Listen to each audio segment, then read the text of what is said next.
வணக்கம். நான் யார் அப்படின்ற பகுதியினுடைய தொடர் இரண்டாவது பகுதி. கிட்டத்தட்ட ஒரு 20 முறை எடுத்துட்டேன், அந்த வீடியோ பண்ணிட்டேன். But I have been satisfied with the outcome.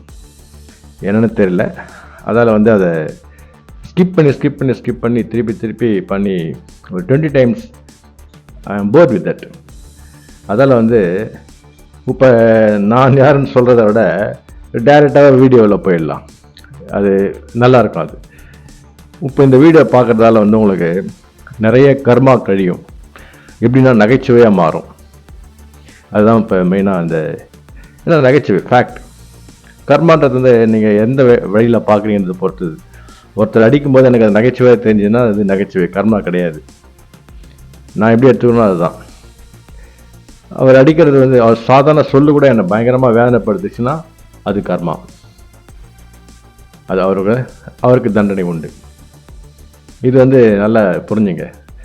போல நான் யாருன்னு தெரிஞ்சதை விட நீங்கள் யாருன்னு தெரிஞ்சுங்க. நீங்கள் யாருன்னு தெரிஞ்சுக்கிட்டீங்கன்னா அடுத்த 2வது நிமிஷமே நான் யாருன்னு தெரிஞ்சிடும். நாம் யார், நான் யார், நீங்கள் யார்.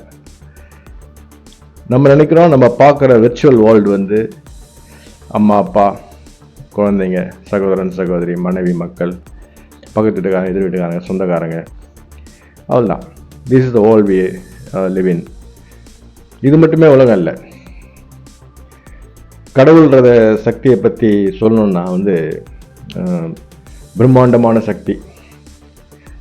இந்த 59 வருஷம் 60 வருஷம் வரைக்கும் 59 வருஷம் வரைக்கும் நான் கடவுள்லாம் என்னன்னு தெரியாது. ஏதோ எல்லாரும் சாமி கும்பிட்றாங்க, அவ்வளோதான். இப்படி சாமி கும்பிடுறது ஏதோ சக்தி இது எல்லாம் சொல்லுவாங்க. அதே மாதிரி நான் அதே திருப்பி சொல்லுவேன், ஏதோ ஒரு சக்தி ஒன்று இருக்குது, அவ்வளோதான்.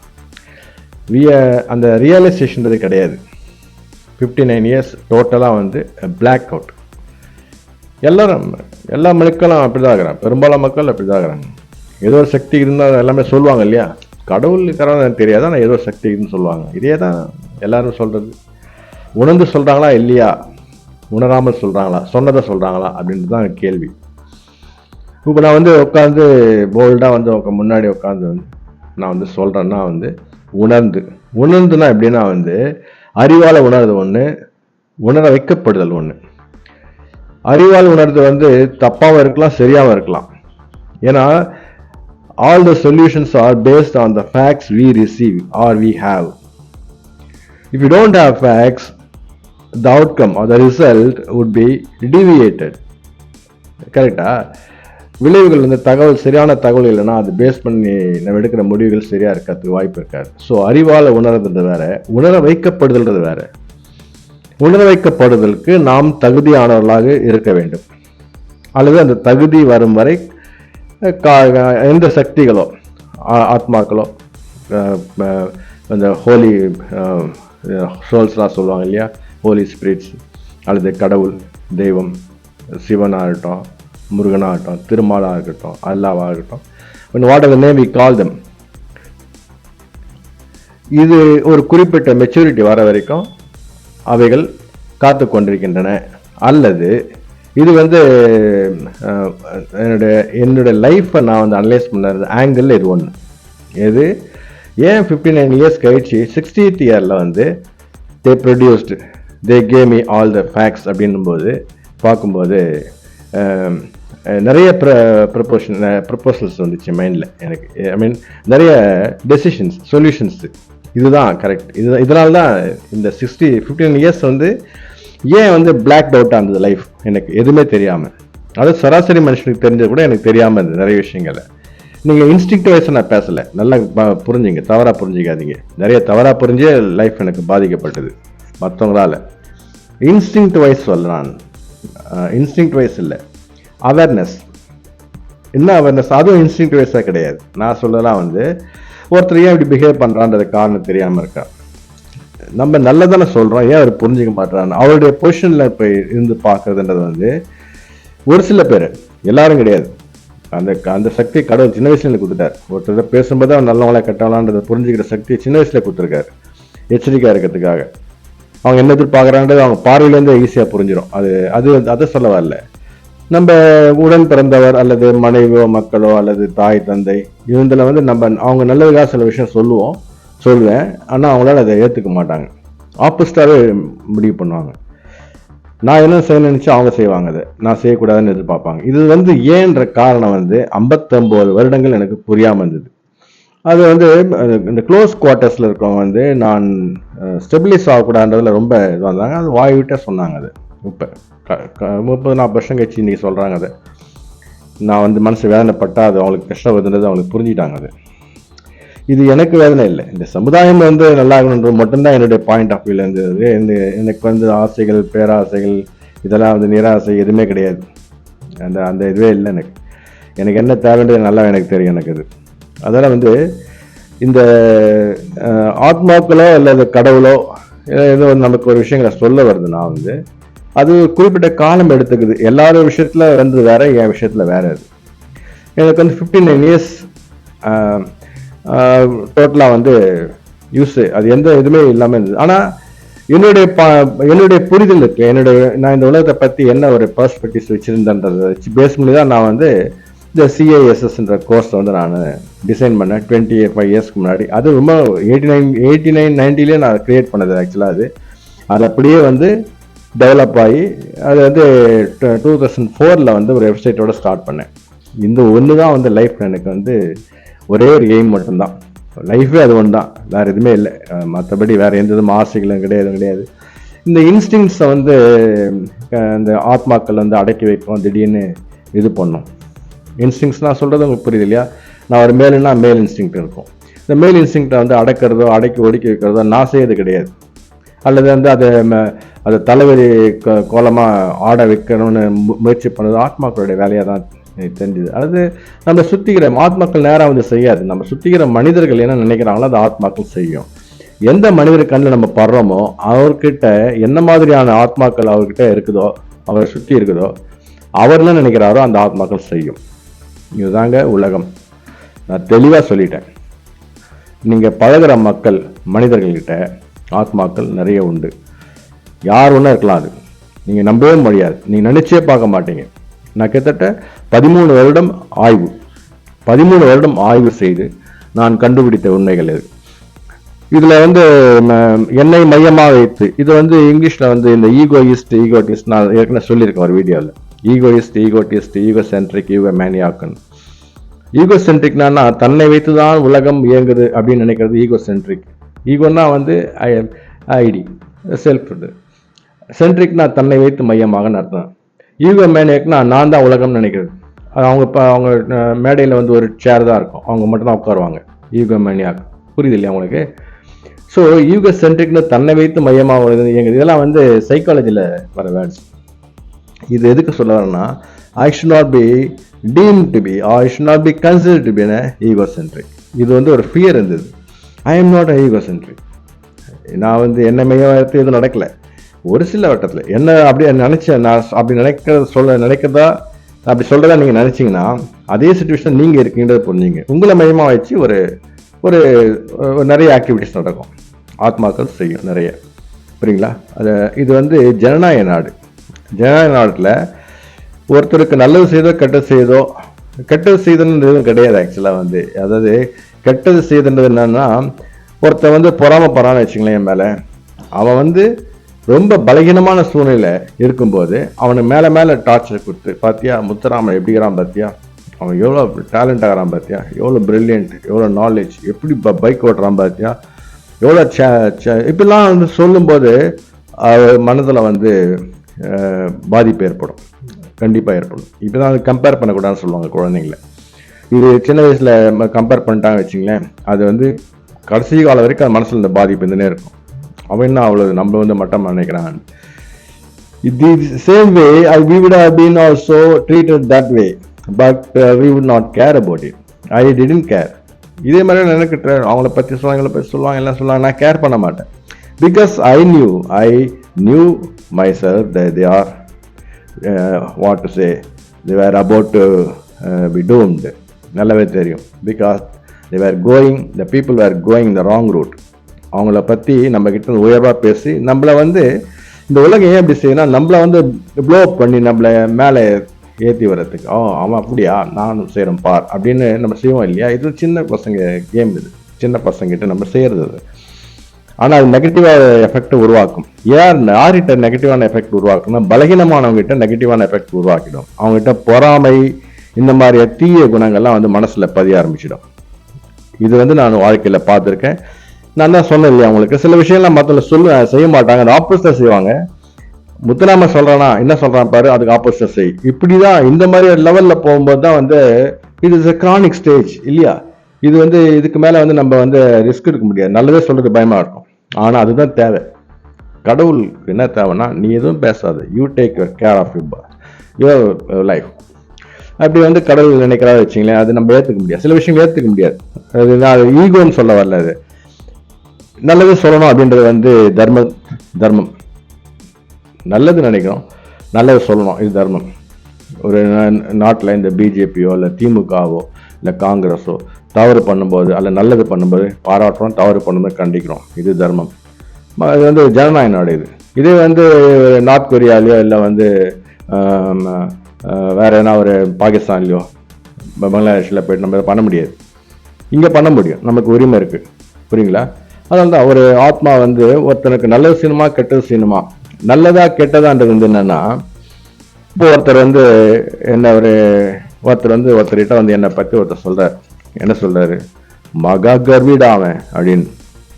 இவருடைய இது அது ஆக்சுவலாக வந்து இவருடைய பார்வையில நான் ஒரு கர்வியா தெரிஞ்சிருக்கேன், அல்லது வேற யாரோ சொன்னதை இவர் வந்து என்ன பண்ணார் அவர்கிட்ட சொல்றாரு. ரெண்டு விதமா.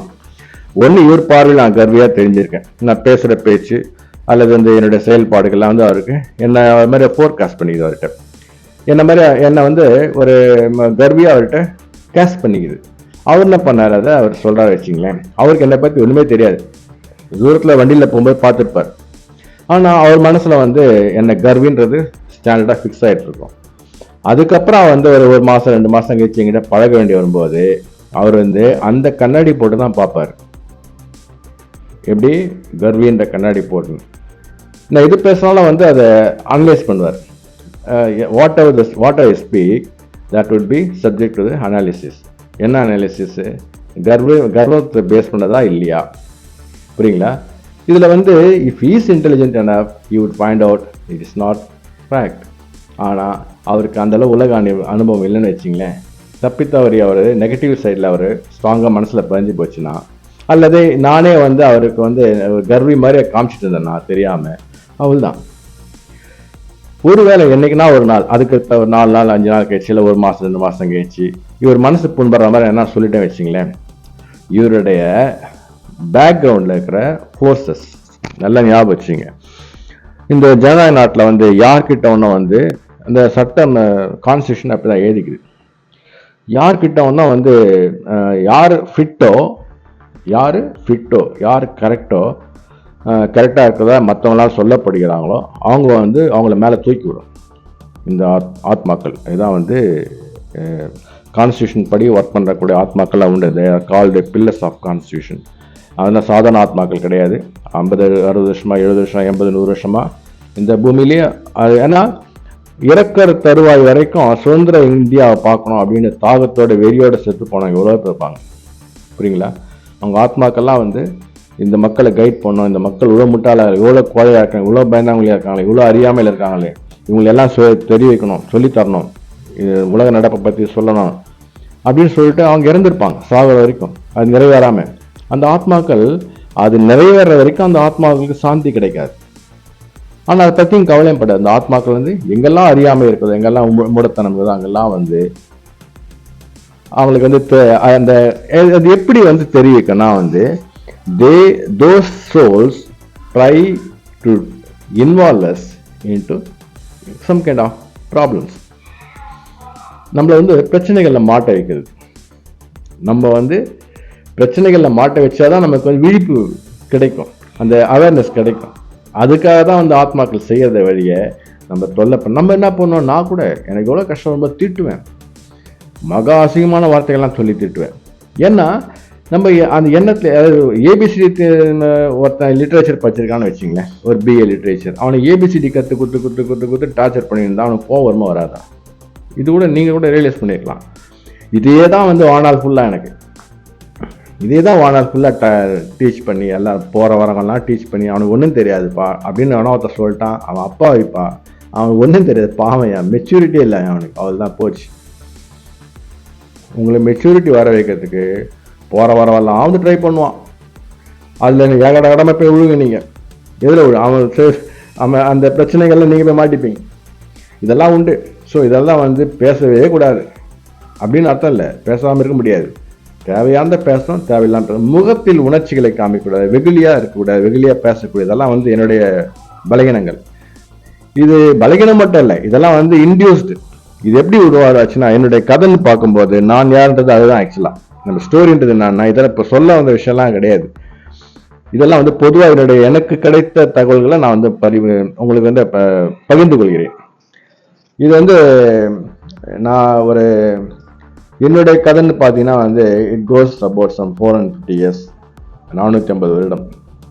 ஒரு 3 தலைமுறை 450 வருஷம் கிடையாது, 450 வருஷத்துக்கு முன்னாடி ஏற்பட்ட இது விஷயங்கள் அப்படியே வந்து என் வாழ்க்கையில் நடந்தது. இந்த 60 வருஷம் என் வாழ்க்கை நல்லா உற்று கவனிக்கும் போது எப்படி உற்று கவனிக்கணும்னா வந்து we have to go out of our body and என்னுடைய அந்த செல்ஃப் ஐடென்டிட்டியை விட்டு வெளிலேருந்து ஒரு தேர்ட் பர்சன் அனலைஸ் பண்ணுற மாதிரி அனலைஸ் பண்ணும்போது ஒரு குறிப்பிட்ட சமூகத்தில் ஒரு குறிப்பிட்ட சிச்சுவேஷனில் ஒரு குறிப்பிட்ட காலகட்டத்தில் ஒரு குறிப்பிட்ட நபர்கள், அது மாற்று மதம், அதாவது இஸ்லாமோ இல்லை இந்து மதம், இப்போ எப்படின்னு எடுத்துக்கினீங்க. இது என்னுடைய கதை மட்டும் இல்லை, என் தமையனார் என் சகோதரன் இவங்களுடைய கதை, அதே மாதிரியே என்னுடைய மனைவி அவங்க இதில் கதை. இதெல்லாம் வந்து ரொம்ப அனலைஸ் பண்ண பிறகு தான் வந்து நான் சொல்லணும்னு சொல்லிட்டு முடிவு பண்ணியிருந்தேன். ஃபேக்ட்ஸ் எல்லாமே வந்து என்ன பொறுத்தவரை ஃபேக்ட்ஸ்ன்றது வந்து based on scientific facts. And ஆத்மாக்கள் எங்கிட்ட போய் சொல்ல முடியாது, போய் சொல்லாது. ஏன்னா நம்ம எப்படியோ அதுக்கேற்ற மாதிரி ஆத்மாக்கள் நடந்துக்க வழிய நமக்கு தேவையான உண்மைகளை கொடுத்துரும். நம்ம கேட்குறோம் ஐ வாண்ட் நோ. சில பேர் கிண்டல்லாம் பண்ணுவாங்க. என்ன ஒரு 30 வருஷத்துக்கு முன்னாடி எனக்கு கிண்டல் பண்ணுவாங்க. ஒரு படத்தில் இந்த முதல் மரியாதையில் ஒரு நடிகர் ஒருவர் எனக்கு ஒரு உண்மை தெரிஞ்சாகணும் அப்படின்னு இப்படிலாம் சொல்லி கிண்டல் பண்ணாங்க. என்ன ரொம்ப ஒரு பேக்கு மாதிரியா ட்ரீட் பண்ணி கசில போயிட்டு நான் ஒரு சூசைட் லெவலுக்கு போயிட்டேன். இந்த மாதிரி எல்லாம் முட்டாள்னு தெரியும். அவங்க என்ன முட்டாள் நினச்சிருந்தாங்க, இதுதான் வேடிக்கை, அதான் கர்மான்றது வேடிக்கையாக மாற்ற போகிறேன்னு சொல்லி சொன்னேன் இல்லையா. அவங்க உங்கள் கர்மாலாம் வேடிக்கையாக மாறிடும், காமெடியாக மாறிடும். நான் இப்படி காமெடியாக எடுத்துக்கினேன் அதை, ஏன்னா அறியாமல் இல்லை அவங்க பண்ணது. ஆனால் இது வந்து எனக்கும் ஆத்மாக்களும் உள்ள போர், அது அவங்களுக்கு தெரியாது. புரியுங்க, அவங்களுக்கு தெரியாது. அது இதில் வந்து சம்மந்தப்பட்ட ஒருத்தர் இருந்தார். அவர் ரொம்ப அமைதியாக இருந்தார். ஏன்னா அவருக்கு கீழே தான் அந்த ஆத்மாக்கள் வேலை செஞ்சது. தப்ப அவர் அதாவது இந்த வீடியோக்கு ஏன் நான் வந்து பிளாக் அண்ட் ஒயிட் பேர் வைக்காம ஒயிட் அண்ட் பிளாக் பேர் வச்சிருக்கேன்னா, இந்த நாட்டில் நடந்த தமிழ்நாட்டில் நடந்த அரசியல் இதை வந்து ஃபுல்லாக வந்து எதனா பேஸ் பண்ணதுன்னா வந்து நான் சொல்கிறது வந்து ப்ராக்டிக்கல் உண்மைங்க. இது வந்து வெறும் மதம் சம்மந்தப்பட்ட விஷயம் இல்லை, நிறம் சம்பந்தப்பட்ட விஷயம். இதுதான் வந்து உண்மையாக நடந்தது. இது ஆதி காலத்துலேருந்து இருக்குது. ஆதி காலத்துனா ரொம்ப காலத்துக்கு முன்னாடி இருந்தது, அதெல்லாம் வேண்டாம். வெள்ளைக்காரன் காலத்தில் இருந்தது, வெள்ளைக்காரன் காலத்தில் தெளிவாக இருந்தது. அப்பார்த்தைடு சவுத் ஆப்பிரிக்கா பிரிட்டோரியாவில் அப்பார்த்தைடு இருந்தது பார்த்தீங்களா, கிட்டத்தட்ட அதே அப்பார்த்தைடு இங்கே இருந்தது. ஆனால் வெளியில் வந்து அங்கே நடந்த மாதிரி இங்கே நடக்கலை. புரியுங்களா? ஏன்னா இங்கே வந்து இந்த பிரிட்டிஷார் வந்து இந்தியன்ஸ் கிட்ட ரொம்ப அமிக்கபுளாக போக வேண்டிய சூழ்நிலை இருந்தது. அங்கே ஆப்பிரிக்காவில் மாதிரி இல்லை. இங்கே ஏன்னா இங்கே ரூலிங் அட்மினிஸ்ட்ரேஷன், சிவில் அட்மினிஸ்ட்ரேஷன் எல்லாமே வந்து இந்தியன்ஸை நம்பி தான் அவன் இருந்தான், வெள்ளைக்காரன். புரியுங்களா? அதால் வந்து இங்கே வந்து அந்த அப்பார்த்தைடுன்றது இல்லை. ஆனால் வந்து அந்த உள்ள இது இருந்தது. ஆனால் இந்த இது வந்து முஸ்லீம்கிட்ட இருந்தது. ஆனால் வெளில காமிக்கல. அவங்க வந்து காமிக்க மாட்டாங்க. நீ இஸ்லாமாக மாறிட்டா அவள் தான், நீ முஸ்லீமாக மாறிட்டா ஓகே. ஆனால் முஸ்லீமாக மாறிட்டா அவங்க முஸ்லீம் ஏற்றுக்க மாட்டாங்க. அது அடுத்த விஷயம். அது முஸ்லீம்னா அவங்களுக்கு கொடுக்குற இது தரமாட்டாங்க. அவங்க அதாவது அரேப்லேருந்து வந்தவங்க இல்லை மூரிஷோ இவங்கெல்லாம் அவங்களுக்கு ஈக்குவலாக நம்ம ட்ரீட் பண்ண மாட்டாங்க. இங்கேருந்து இப்போ முஸ்லீமாக மாறுறவங்கள இவங்க வந்து ஒரு காஃபிர் முஸ்லீம் தான். காஃபிர்னா வந்து மட்டமானன்னு அர்த்தம். இந்தியன்ஸ்லாம் வந்து இன்ஃபிடல்ஸ், இந்தியன்ஸ்னால் ஹிந்துஸு, இவங்களாம் இன்ஃபிடல்ஸ் தான். இந்த முஸ்லீம் இதனுடைய ட்ரீட்மெண்ட்டு அந்த நாள்லேருந்தே. புரியுங்களா? ஸோ இந்த பிளாக் அண்ட் ஒயிட்ன்றது வந்து ஒயிட் அண்ட் பிளாக் தான் ஆக்சுவலாக நான் அந்த வீடியோ கொடுத்த காரணம் என்னன்னா, ஒயிட் சுப்ரீமசி, பிளாக் சப்மிசிவ். இதுதான் வந்து இந்த நான் பார்த்த இதில் வந்து நிறைய குடும்பங்களில் வித்தியாசமாக இருக்கும். வித்தியாசமான பாலிடிக்ஸ் இருக்கும். அதெல்லாம் அவங்களுக்கு புரியறதுக்கு சான்ஸே கிடையாது. நிறைய பேருக்கு சான்ஸே கிடையாது. ஏன்னா இந்த பாலிடிக்ஸ் மனிதர்கள் சம்மந்தப்பட்டதில்ல, ஆத்மாக்கள் சம்மந்தப்பட்டது. எப்போ ஆரம்பிச்சிருக்கும் அது, போன தலைமுறைக்கு முன் தலைமுறை. என்னுடைய இதில் வந்து போன தலைமுறைக்கு முன் தலைமையில் ஆரம்பித்தது. எங்கள் அப்பாவுக்கு தெரியாது, தெரிஞ்சாலும் வெளில சொல்லலை அவர். எனக்கு எதுவுமே தெரியாது. என் பிரதருக்கு தெரியுமா தெரியாதுன்னு தெரியாது. ஏன்னா வந்து அவர்கிட்ட உள்ள நெகட்டிவான விஷயங்கள்ல ஒன்னே ஒன்று முக்கியமாக சொல்லிடுறேன். அவர் இன்டெலிஜென்ஸை வந்து தவறாக பயன்படுத்திட்டார். அவர் கிடைக்கிற விஷயங்களை வந்து தவறாக பயன்படுத்திட்டார். அப்படிதான் எனக்கு தோணுது. இது உண்மையா என்னன்னு தெரியாது, ஏன்னா அவர்கிட்ட பேச முடியாது. அந்த மாதிரிலாம் பேசுகிற அளவுக்குலாம் வந்து அந்த இன்டிமெசி கிடையாது. அது அப்படி தான் தோணுது. அதில் வந்து அவர் நிறைய ஏமாற்றங்களை சந்திக்க வேண்டியது. அவர் மாதிரியா ஒரு சில பேர் ஏமாற்றங்களை சந்திக்க வேண்டியது. ஆசைகள் இருந்தாங்க, ஏமாற்றம் இருக்கும். ஆசைகள் இல்லாத ஏமாற்றங்கள் எங்கே வரப்போகுது? நீங்கள் லட்சங்கள்லாம் செலவு பண்ணால், கோடிகள்லாம் செலவு பண்ணால், எதிர்பார்ப்பு இல்லாமல் சொல்லுவாங்க கீதையில், பலனை எதிர்பார்க்காமல் செய், கடமை செய் அப்படின்னு. அது கூட ஒரு காரணம் தோணுச்சு எனக்கு, இந்த ஒயிட் அண்ட் பிளாக் இது இருக்குமான்னு சொல்லிட்டு. அதாவது இந்த டிஃப்ரென்சியேஷன், அதாவது டிஸ்கிரிமினேஷன், சாரி, இந்த right word is discrimination. White பிளாக்ன்றது இது எப்படின்றது தான் வந்து நான் யார், இதுதான் ரியல். இப்போ இனிமேல் சொல்ல போகிறதா ரியல் ஸ்டோரி. இது இருக்க வந்து நிறைய விஷயங்கள் கிட்டத்தட்ட இந்த 20 வீடியோ போட்டேன். நிறைய விஷயங்கள் சொன்னேன், நிறைய விஷயம் ரிப்பீட் ஆச்சு. But I wasn't satisfied with them. ஏன்னா வந்து கரெக்டான எஃபெக்டை க்ரியேட் பண்ணுமான்ட்டு. ஆனால் ஒன்று மட்டும் உண்மை, இந்த கர்மான்னு சொல்கிறோம் பார்த்தீங்களா, நம்ம என்ன செய்கிறோமோ அது வந்து கர்மான்னு சொல்லுது. அதுக்கு சொன்ன ஒரு எக்ஸாம்பிள் ஒன்று சொன்னேன். ஒருத்தரை மனசு காயப்படுத்துனீங்கன்னா அது கர்மா. ஆனால் நீங்கள் சொல்கிறது வந்து அவர் சிரிக்க வச்சதுன்னா அது கர்மா கிடையாது. ரெண்டுமே முதல்ல சொன்னதும் ரெண்டாவது சொன்னதும் ஒரே வார்த்தைகள் தான். ஆனால் சொல்கிற விதம், சொல்கிற விஷயம் அது வேறு வார்த்தைகளில் வேறு மாதிரி டோனில் நீங்கள் சொல்லும்போது அவர் மனசில் நகைச்சுவையாக எடுத்துக்கிட்டாருன்னா அது கர்மா கிடையாது. இது முக்கியமான டிஃப்ரென்ஸ். அதுதான் நகைச்சுவை வாழ்க்கையில். அது நகைச்சுவை வந்து லைஃப்பில் மிஸ்ஸிங் நமக்கு. ஏன்னா வேதனைகளே இருந்ததால் நகைச்சுவை மிஸ்ஸிங் ஆகிடுச்சு டோட்டலாக. அது மற்றவங்க நகைச்சுவை பேசும்போது ரொம்ப என்ஜாய் பண்ணுவேன். என்டர்டெயின் என்ன பண்ணாலும் ரொம்ப என்ஜாய் பண்ணுவேன் நான். ஆனால் எனக்கு அந்த நகைச்சுவை வராது. நம்ம அது மாதிரி இருந்தாச்சு. வாழ்நாள் ஃபுல்லாக வந்து ஒரு மெலங்கலின்னு சொல்லுவாங்க இல்லையா, அது மாதிரியா. ஆனால் எனர்ஜெட்டிக்காக, ப்ரில்லியண்ட்டாக, ஐ மீன் ஒரு ஆக்டிவாக, டைனமிக்கான பர்சனாலிட்டியாக தான் இருந்துக்கிறேன். எங்கெல்லாம் இருக்கணுமோ அங்கெல்லாம் அப்படி இருந்துக்கிறேன். சிலெல்லாம் வந்து நம்ம இறைவன், கடவுள், ஆத்மாக்கள் கூட உள்ள அந்த டிஃப்ரென்ஸ் இருக்கு இல்லையா, ஒப்பீனியன், அதை வந்து நிறைய இடங்களில் நமக்கு வந்து தோல்வி அடைஞ்ச மாதிரியே காண்பிச்சு, தோல்வி அடைய வச்சுது. அதை பற்றி கவலை இல்லை. அது அவைகள் தான் வேதனை பண்ணோம், மற்றவர்கள் தான் அந்த ஆத்மாக்களை தூண்டிவிட்ட அந்த ஆத்மாக்களுடைய செயல்பாடுகளுக்கு மூல காரணமாக இருந்த மனிதர்கள் தான் வேதனை பண்ணுமே ஒழிய, திருந்தன்மை ஒழிய எனக்கு ஒன்றும் கிடையாது. ஏன்னா நான் எதுவுமே இதுலையுமே நான் மாறதில்லை. என்ன 1000 குறைகள் சொன்னாலும் நான் தான் இருக்கேன். நான் கம்ப்ளீட்டாக எப்படி இருக்குமோ அப்படி தான் இருந்துன்னு இருக்கேன். குறைகளாக இருக்கிறதுக்கு காரணம் வந்து மற்றவருடைய செயல்பாடுகள். அங்கே வந்து என்னுடைய ஒரு ஃபுல் பொட்டென்ஷியல் வெளில காமிக்க முடியாது. அது அவள் தான். இது குடும்பமாகட்டும், இல்லை சகோதரனாகட்டும், நட்பு வட்டமாகட்டும், சமுதாயத்தில் வர பொறுப்புள்ள குடிமகனாக இருக்கட்டும், நம்மக்கிட்ட எந்த அளவுக்கு மற்றவங்க நடந்துக்கிறானோ அந்தளவுக்கு நம்ம நடந்துப்போம். 10 மடங்கு கூட நடந்துக்கிறதுக்கு நான் தயாராக இருந்துக்கிறேன். மற்றவங்களாம் எதிர்பார்க்க முடியாத அளவுக்குள்ள நான் இருந்துக்கிறேன் நான். அதால் வந்து நான் யான்ற பகுதியை பார்க்கும்போது வரலாற்றோடு தொடர்புடையது. அடுத்த பாருங்கள். இது தயவு செய்து கமெண்ட் பண்ணுங்கள். நன்றி.